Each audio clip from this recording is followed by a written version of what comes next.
Welcome to Chapter 12 of Great Expectations, where Pip, abandoned and ill, is nursed back to health by the ever-loyal Joe, leading him to realize the true value of kindness, humility, and redemption as he embarks on a journey of self-improvement and acceptance.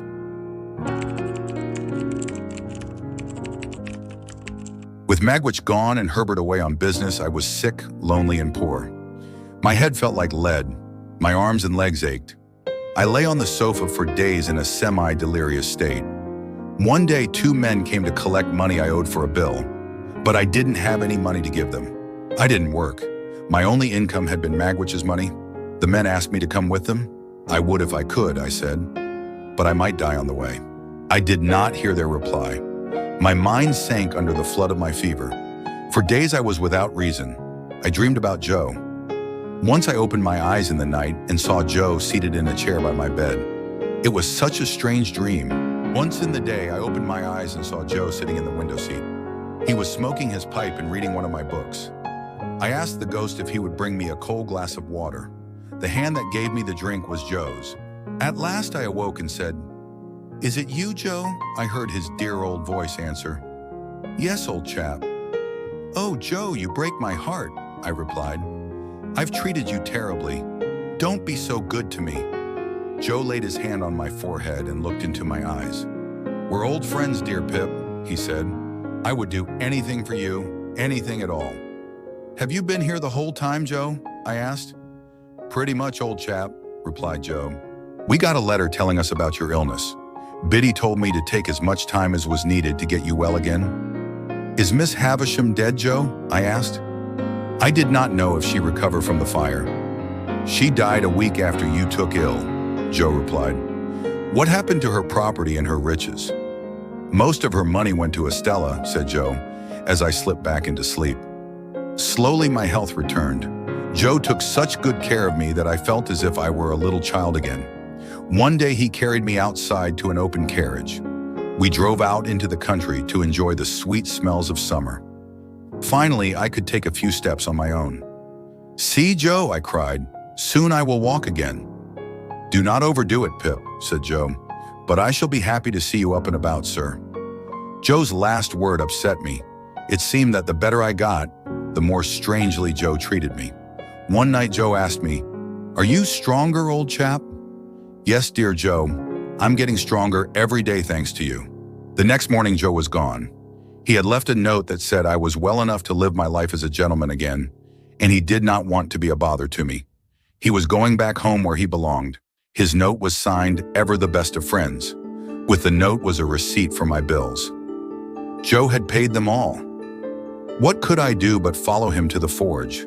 I wanted to thank him, and I planned to ask Biddy to marry me. Maybe she would forgive me if she saw that I had changed. We could make a good life together. 3 days later, I stepped onto the marshes again. I walked to the forge and listened for Joe's hammer. But the forge was dark. The door was locked. The windows of the house were full of flowers.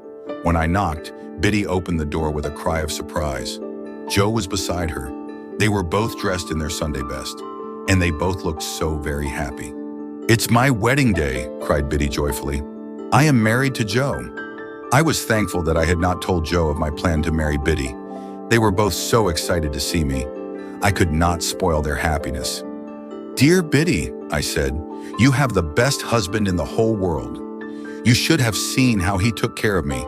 And dear Joe, you have the best wife in the whole world. She will make you as happy as you deserve to be." "You good, noble Joe. I am leaving England today. Thank you for all you have done for me. I owe you my life. I will not rest until I have paid back the money you spent to pay my bills. I hope you have a child. May the little fellow sit by the fire in winter and remind you of me. Don't tell him I was mean.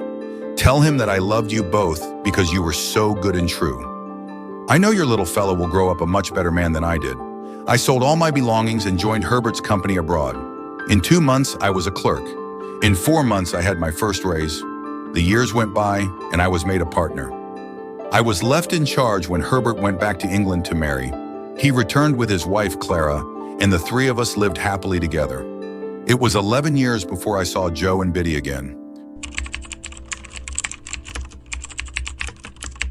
In this chapter, Pip falls gravely ill, abandoned and in debt. Joe arrives to care for him, nursing him back to health with kindness and patience. As Pip recovers, he realizes how deeply he has wronged Joe and regrets his past behavior. Joe, ever forgiving, pays off Pip's debts but quietly leaves once Pip is strong enough, not wanting to be a burden. Pip follows Joe to the forge, intending to propose to Biddy, only to discover that she and Joe are newly married. Accepting their happiness, Pip leaves England, works hard, and becomes successful. 11 years later, he reunites with Joe and Biddy. This chapter teaches the value of humility, gratitude, and true friendship. Pip learns that wealth and status mean little compared to genuine kindness and loyalty. Joe's selfless care and quiet departure highlight the depth of unconditional love, while Pip's regret shows the importance of appreciating good people before it's too late. The chapter also emphasizes personal growth. Pip accepts his past mistakes, works hard to rebuild his life, and ultimately finds fulfillment not in status but in meaningful relationships. This is the end of chapter 12. See you in the next chapter for the conclusion of Great Expectations.